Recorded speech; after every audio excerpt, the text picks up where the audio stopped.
En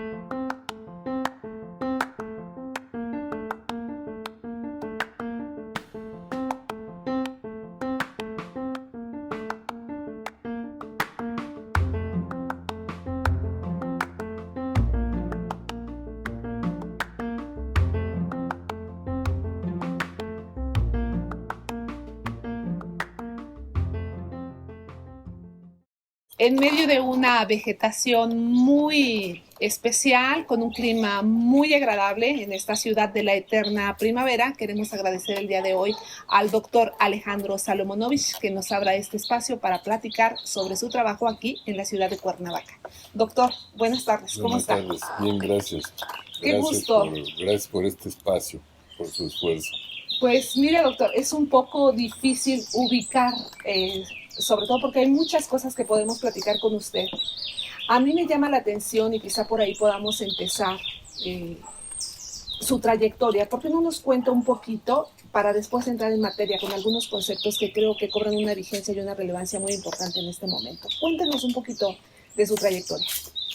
Bueno, yo inicialmente me formé en la Facultad de Ciencias como físico en la UNAM y pues estuve ahí en la investigación un tiempo y pues un día me levanté y dije, yo necesito saber algo del ser humano más que del universo, ¿no? O sea, en una crisis existencial, y dije, pues voy a estudiar psicoanálisis.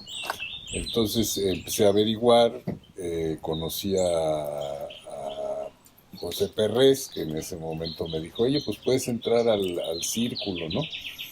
Entonces le digo, pero pues yo estudié física, y dice, no, no importa. Digo, ah, bueno. Pues entonces empecé a formarme como analista ahí en el círculo.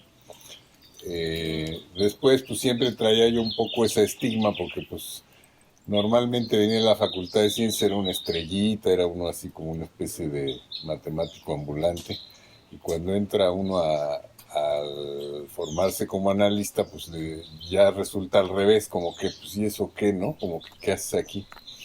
Entonces bueno, de ahí hice maestría y doctorado en el área de psicoterapia psicoanalítica en la Intercontinental.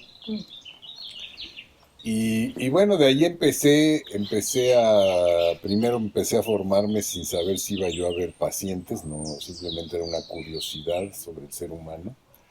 Y después de unos años dije, no, pues sí voy a empezar a ver pacientes. Y bueno, pues de eso ya pasaron, pues por lo menos desde el año 86, o sea que ya andamos lindando como 35 años de práctica clínica.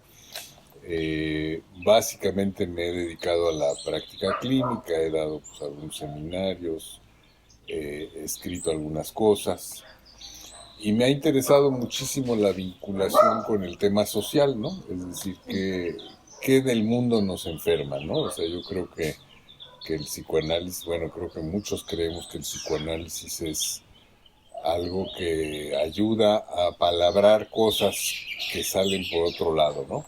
Como sufrimiento, como dolor, como síntoma. Y pues mucho de ese dolor y sufrimiento pues tiene que ver con el mundo que hemos construido, ¿no?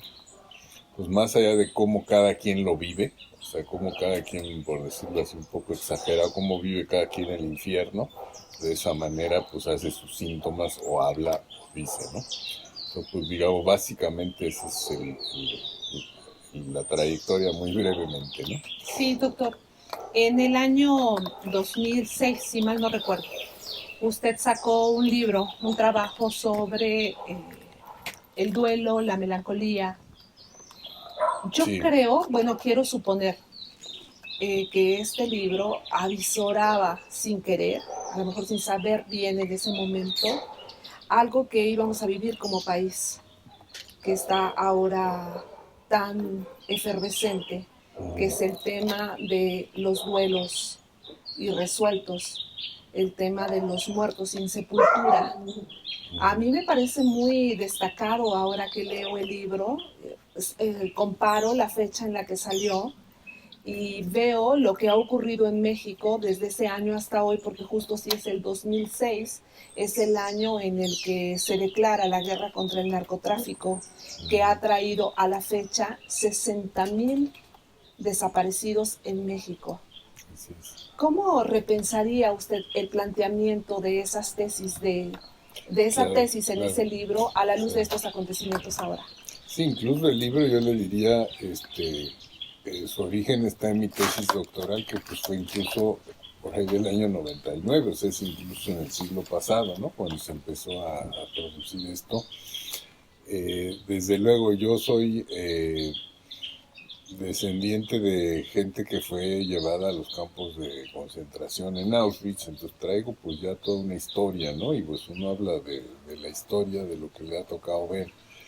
Y, y sí, yo creo que ahora, a lo que estamos viendo ahora en México, pues uno diría, bueno, pues esto está terrible, ¿no? Ya se veía, ¿no? O sea, todo lo que eran las dictaduras en Sudamérica, los desaparecidos, es decir, es un tema muy complicado este de la desaparición de personas, porque no es lo mismo como que alguien se murió, se hicieron todos los rituales, ¿no? La familia tiene la posibilidad de elaborar en forma colectiva esto, a cuando ocurre una situación tan terrible como que, bueno, alguien se fue de su casa y no sabemos nada, ¿no? ¿Y Sí. dónde está? Y sabemos que fue agredido, ¿qué vamos a hacer con eso?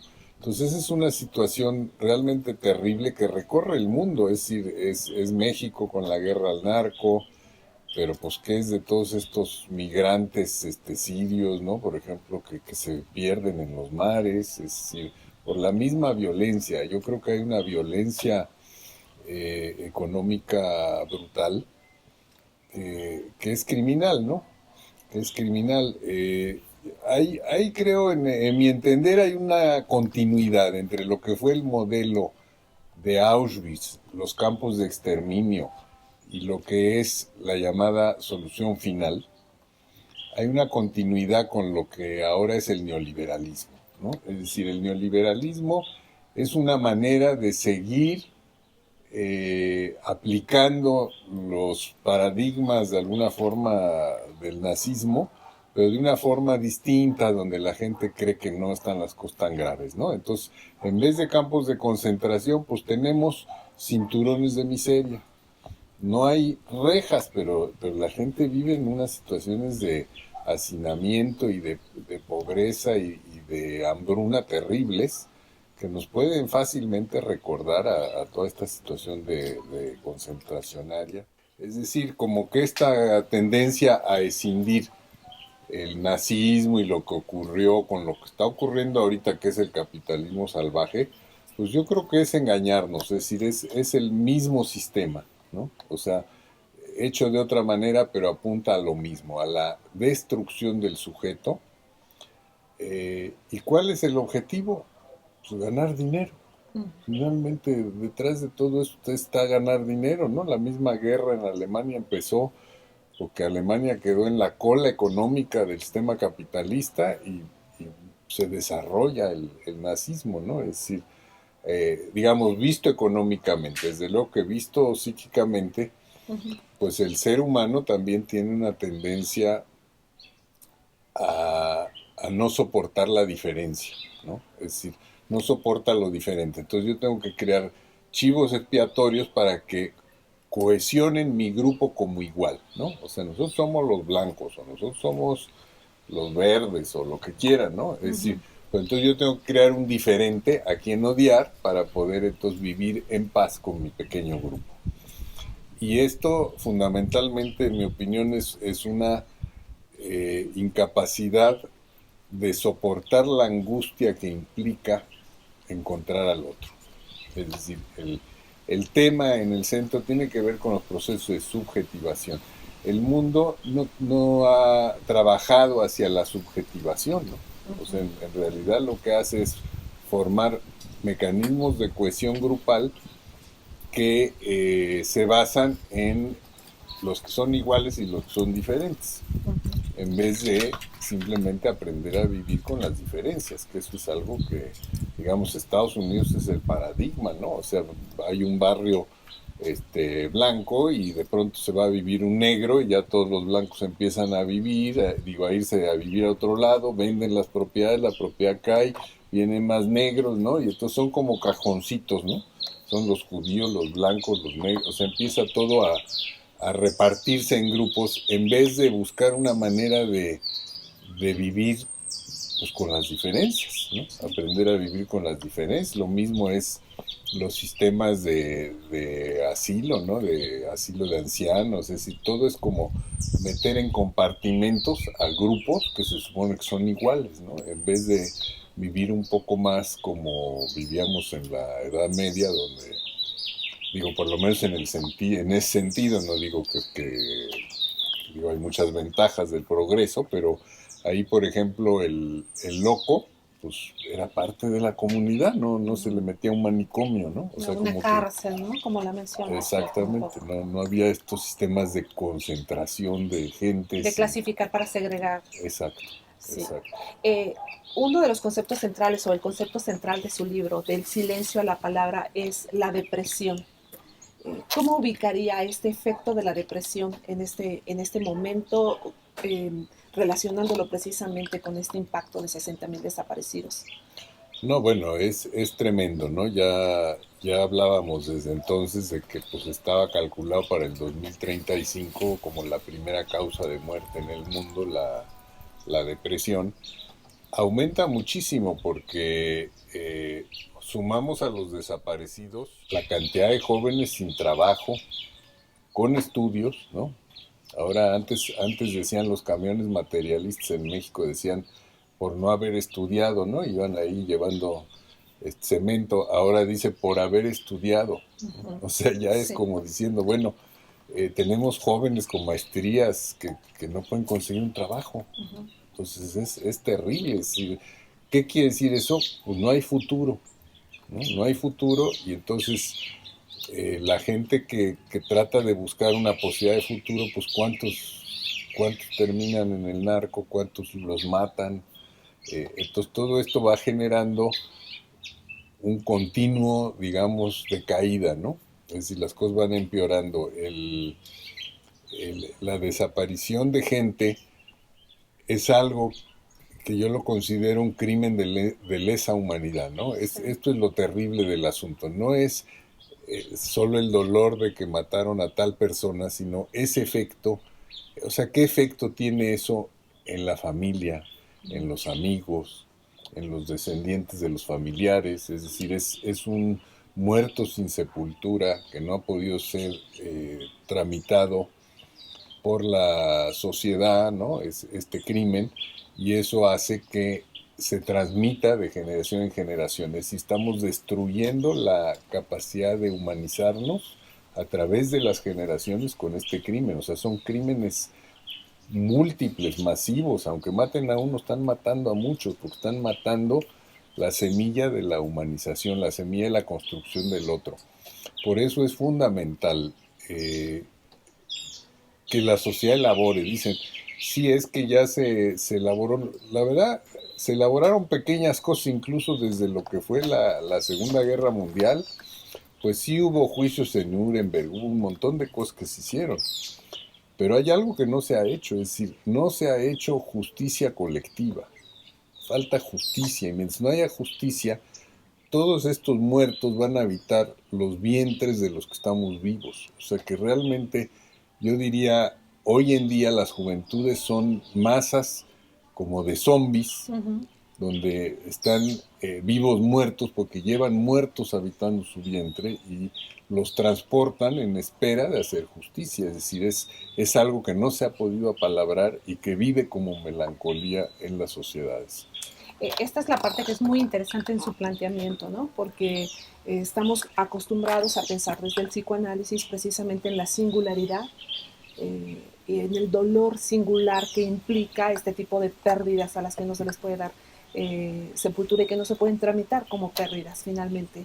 Pero esta lectura que usted propone es precisamente una lectura social de este acontecimiento, ¿no? De plantear el valor de los rituales como un valor colectivo. Claro. Y ahorita que lo escuchamos está planteado precisamente así, porque en este discurso hegemónico, en este discurso de la globalidad, de la individualidad, del neoliberalismo, pues son aquellas madres que perdieron a sus hijos, pobres de ellas. Y dejamos de ver cuánto nos está afectando como país en lo social y en lo transgeneracional. Sí, exactamente. El duelo individual no existe.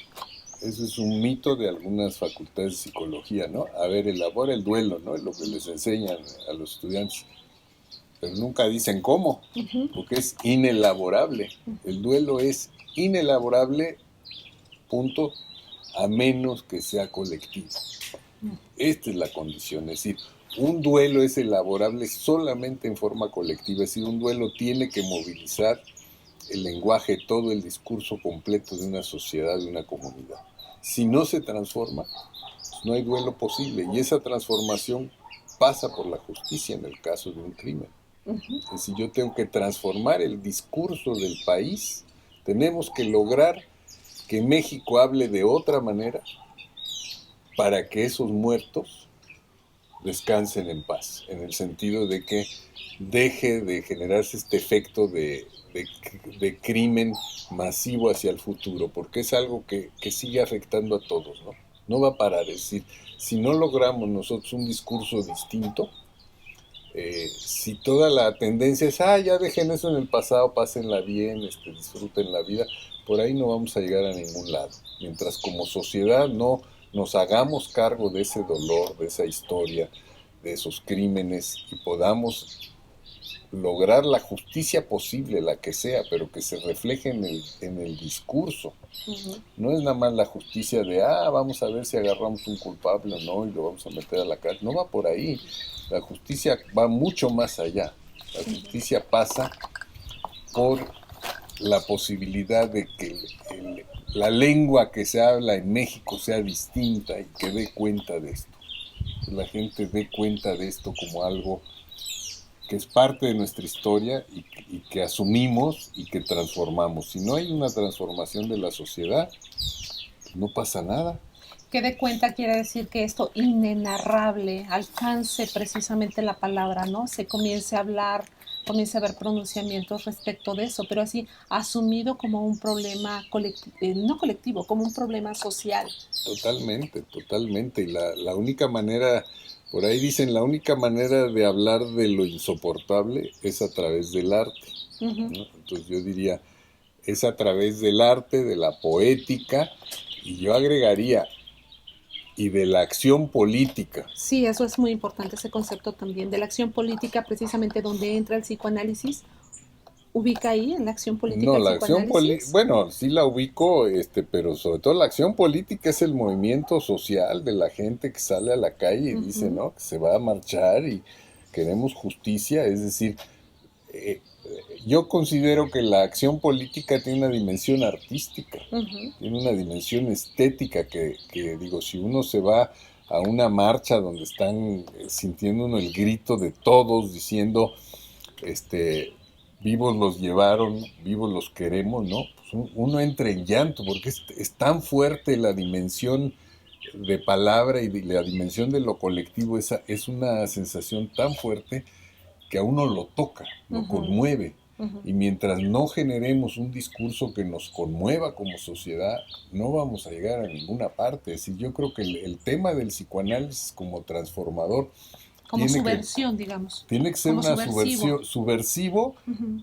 y además que eso que digo lo toca al otro. Ese es el juego intersubjetivo. De nada sirve esto de tirar el rollo y toda la teoría y ya sabemos cómo funciona el psiquismo. Eso no me sirve de nada si yo no logro conmover a la gente, al colectivo, no va a pasar nada, ¿no? Si la gente no se conmueve con lo que está pasando. Uno de los problemas más graves en nuestra sociedad actual, me parece, es que es tan terrible lo que estamos viviendo que caemos todos es decir, el psiquismo tiene mecanismos de defensa para enfrentar los problemas en los que estamos. Y actualmente yo creo que se está usando mucho el mecanismo de la renegación, es el mecanismo propio de la Ujú. perversión. La renegación es algo que está al alcance de cualquier ser humano, pónganle la estructura que quieran, psicótico, neurótico, perverso, ¿no? Es decir, es algo que podemos usar cualquiera para enfrentar una situación. Entonces, cuando esa situación es insoportable, reniego. Ujú. Es la veo, pero no la veo. Sí, pero aún así. Siento, pero Ujú. no siento, Ujú. ¿no?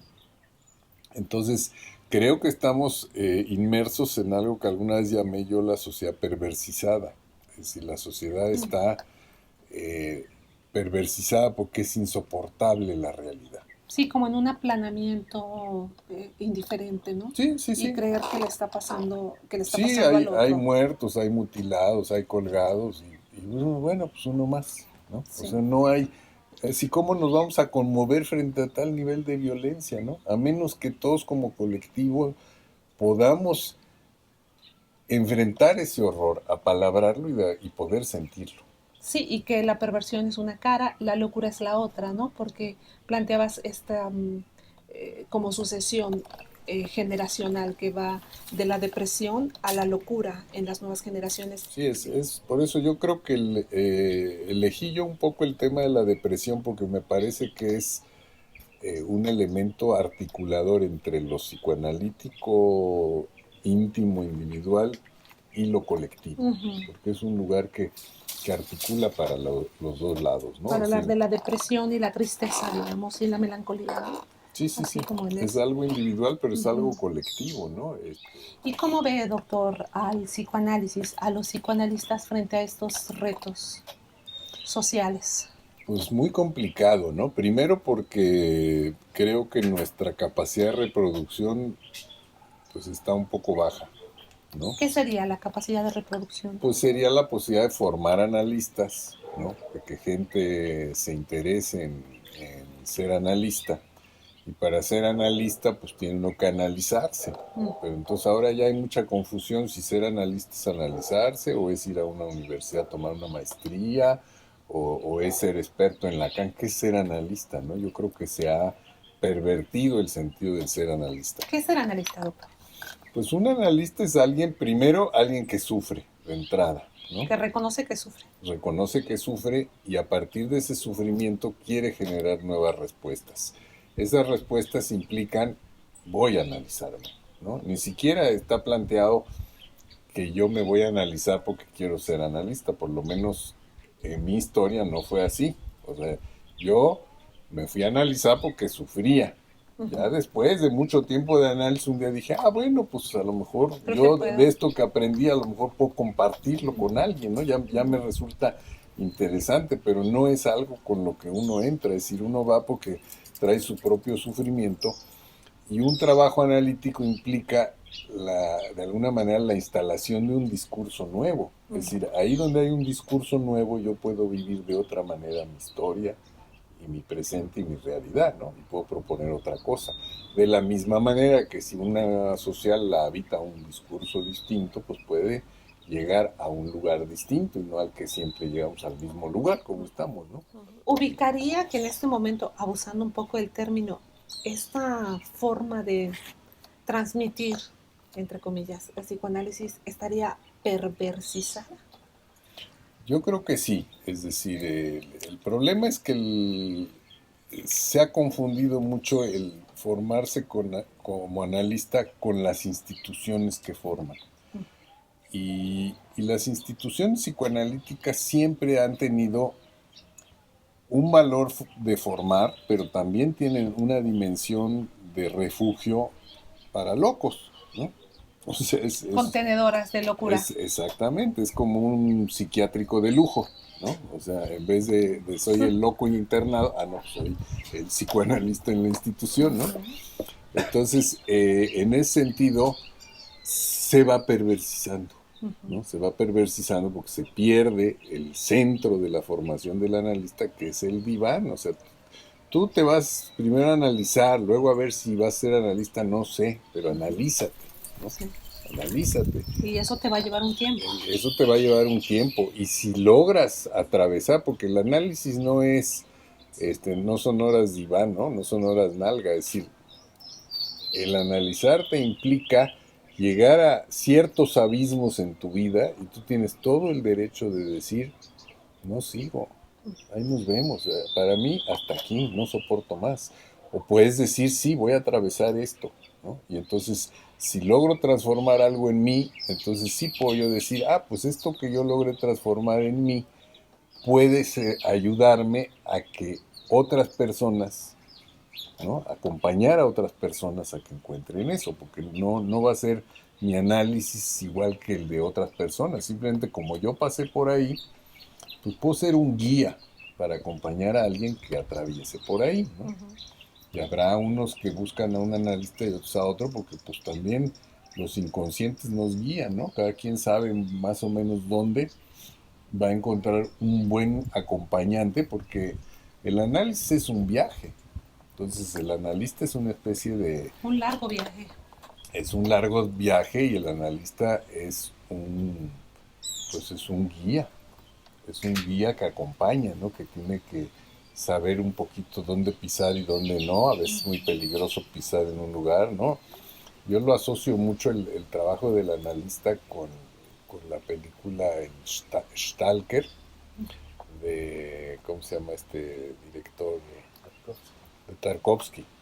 El Stalker de Tarkovsky, que es un guía en un terreno rarísimo que parece que no pasa nada, pero a veces pisa uno un lugar y algo pasa terrible y Sí. cualquiera que lo está viendo dice, pues qué, si se ve bien normal, no hay nada, Se es ve un bien llano, planito. se ve bien planito, ¿qué le pasa a este cuate, este guía está bien loco, ¿no? Ujú. Pero es justamente este saber de haber pasado por estos terrenos que parecen muy sin importancia, Y son sinuosos. saber que están minados, que hay explosiones, que hay arenas movedizas, y entonces aunque uno no ha caminado por ese lugar, porque ese es el camino del paciente, pero uno de pronto reconoce y dice uno, a ver, espérate, aquí hay algo, ¿no? Y el paciente a lo mejor dice, pues, ¿cuál? ¿Qué? No hay nada. No, sí, ahí hay algo, espérate, ¿no? Sí. Con calma, vamos despacito, ¿no? Así es, con esas ideas tan claras, ¿no? Con esa noción tan clara de lo que es el psicoanálisis. Eh, Ustedes fundaron acá el taller de investigaciones. ¿Cuál es la idea fundante de ese lugar? Bueno, el taller desde luego que retoma pues mucho del trabajo que se hizo en Cuernavaca durante años, que formamos gente, eh, y tuvimos mucho apoyo de mucha gente, ¿no? Así de la gente que habíamos nosotros convocado en Cuernavaca. El problema es que Cuernavaca ha sido una ciudad muy golpeada, ¿no? Por la violencia, ¿no? Ya hasta nos hacen la broma, ya no es la eterna primavera, es la eterna balacera, ¿no? Fíjate que no lo había escuchado. Muy Entonces, desafortunados. ¿Sí? eh, entonces esto ha hecho pues más difícil las cosas, ¿no? Económicamente está muy golpeada, pues gente que a lo mejor tiene interés, pues no tiene posibilidad económica, está como que ahora sí ganándose la papa todos los días.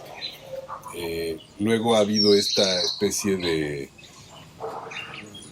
fragmentación del campo donde hay muchos que abren seminarios y dan cursos, y entonces también la gente no sabe ni quién es quién, ni qué está pasando, ni a dónde voy.